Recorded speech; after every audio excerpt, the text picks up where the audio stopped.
दुश्मन को भूलना या माफ करना हमारे धंधे के उसूलों के खिलाफ है। बड़ा अच्छा किया तुमने जो अन्ना पावले को खत्म कर दिया। दादा ठाकुर, मैं तुम्हारे बाप की तरह हूं और ये सब तुम्हारे दोस्त हैं ये, मगर आज के बाद तुम इससे अपना सच्चा साथी समझना, क्योंकि जुर्म की दुनिया में वफादार दोस्त कभी भी गद्दारी कर सकता है, मगर तुम्हारा ये ऐसा साथी होगा जो तुमसे कभी गद्दारी नहीं करेगा। लो, आपकी इस नसीहत के पीछे बहुत बड़ी सच्चाई छुपी है अकबर चाचा। एक बार जो इस रिवॉल्वर को जीने का सहारा बना लेता है, फिर सारी जिंदगी उसको इसी के सहारे जीना पड़ता है। ओए अकबर वीर, आज तो साढ़े डबल खुशी का दिन है। एक तो साढ़े दादा ठाकुर को कुर्सी मिली और दूसरा वो अन्ना पावले बदमाश मारा गया। मैं तुम्हारा मतलब समझ गया। वही रंजीते दादा ठाकुर कहाँ हैं? उनसे कहो देर हो रही है, मंत्री जी से मिलने जाना है। ओए साडा वीर जरा तैयार श्यार होके आ रहा है, हुणे आ रहा है पाजी।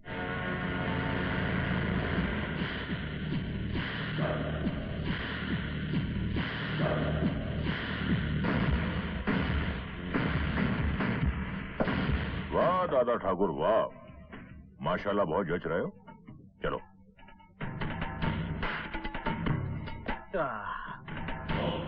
आइए आइए अकबर भाई, स्वागत है। और तुम बताओ दादा ठाकुर, कुर्सी मुबारक हो, बैठिए। अकबर भाई तो शराब पीते नहीं हैं, इनके लिए ठंडा लाओ। और तुम बताओ दादा ठाकुर, कौन सी विस्की पियोगे? सॉरी, मैं शराब नहीं पीता। चलो तो बहुत अच्छी बात है। अकबर भाई के उत्तराधिकारी हो के तो अकबर भाई जैसा ही होना चाहिए। तो ठंडा लाओ भाई। और बताइए अकबर भाई, क्या प्रॉब्लम है? नहीं, कोई प्रॉब्लम नहीं है, बस एक छोटा सा काम है जिसमें आपकी थोड़ी सी मेहरबानी चाहिए। ऐसी बात करके मुझे शर्मिंदा मत कीजिए अकबर भाई। ये मंत्री दया शंकर तो आप लोगों का सेवक है। आप आदेश दीजिए, लीजिए ठंडा पीजिए। आपने एसीपी त्रिकाल चौधरी का तो नाम सुना होगा, जो इस वक्त नागपुर में पोस्टेड है। हाँ, बहुत अच्छी तरह। एक नंबर का कमीना और घटिया आदमी है। मैं चाहता हूं कि उसका ट्रांसफर आप यहां करवा दें। समझ गया। 2 नंबर के धंधे में त्रिकाल चौधरी जैसे घटिया लोग बहुत काम आते हैं। आप फिक्र मत कीजिए, समझ लीजिए कि उसका ट्रांसफर हो गया।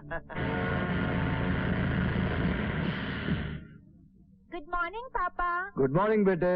गुड मॉर्निंग अकबर भाई। गुड मॉर्निंग अमूल बेटे। हम आपके भाई नहीं, दोस्त हैं। किस बात की दोस्ती?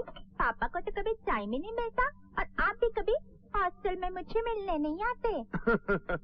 अकबर भाई, ये साडा पुत्र सही शिकायत कर रहा है।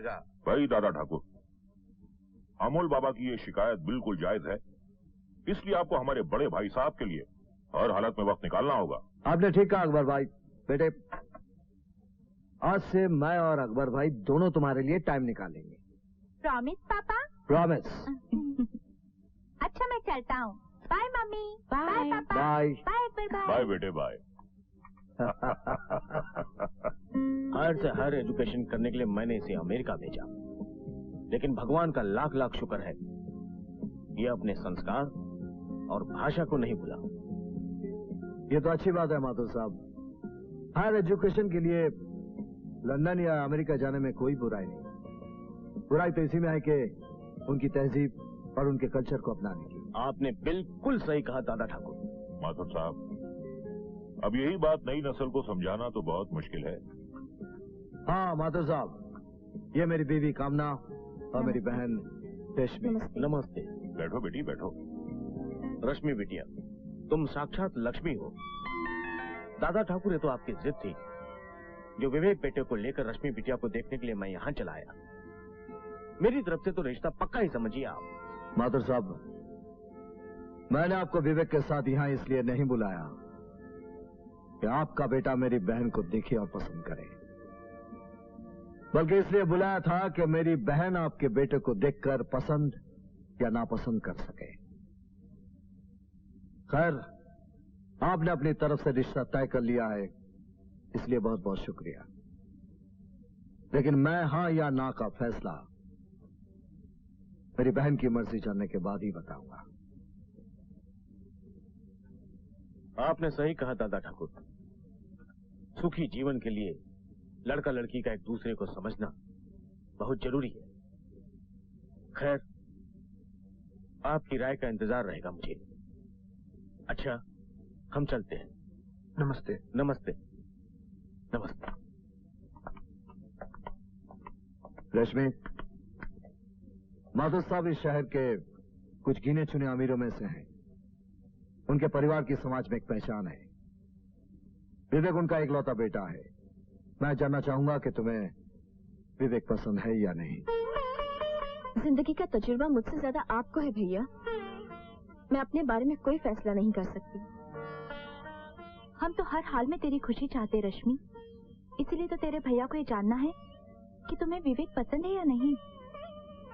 जहाँ तक मेरी पसंद का सवाल है भाभी, भैया की पसंद ही मेरी पसंद होगी।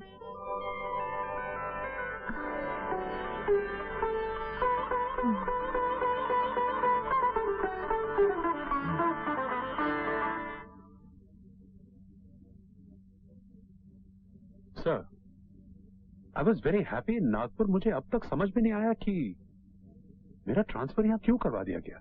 इसमें परेशान होने की क्या बात है मिस्टर चौधरी? आपको तो खुश होना चाहिए। बहुत सारे ऑफिसर चाहते हैं कि उनका ट्रांसफर इस शहर में हो जाए, मगर होता नहीं। वो तो ठीक है सर, लेकिन पता नहीं ऐसा लगता है कि मेरे इस अचानक ट्रांसफर के पीछे कोई बात है। मैं इसके बारे में तुम्हें कुछ नहीं बोल सकता। आप जानते हैं, हम पुलिस वाले मिनिस्टरों के हाथों की कठपुतलियां हैं। जैसा चाहते हैं हमें नचाते हैं। Thank you sir, I take your leave. Thank you sir. Okay, all the best. Thank you sir. लीजिए भाई साहब, चाय पीजिए। अरे भाभी, इसकी क्या जरूरत है? मैं इस घर का मेहमान थोड़ी हूँ।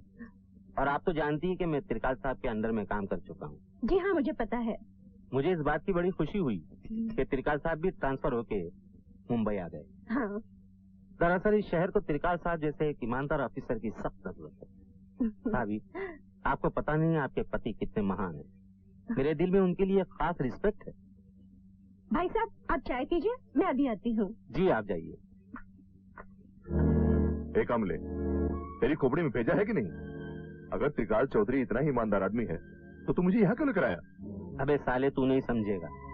मैं जो बोलता है ना, उस पर कभी ध्यान नहीं देने का, क्योंकि मेरे दिल में कुछ, दिमाग में कुछ और जुबान में कुछ और होता है। ये तो मैं त्रिकाल साहब की बीवी को मस्का मार रहा था।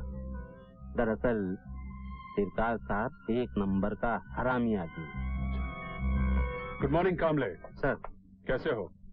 ठीक हूँ सर। सर, यशवंत अन्ना और विकास अन्ना का नाम तो सुना होगा आपने। ये उनका छोटा भाई। नमस्ते सर। नमस्ते सर, आपके ट्रांसफर होकर मुंबई आने की खुशी में यशवंत अन्ना और विकास अन्ना आपसे मिलना चाहते हैं sir. Yes, why not. Thank you sir. Thank you.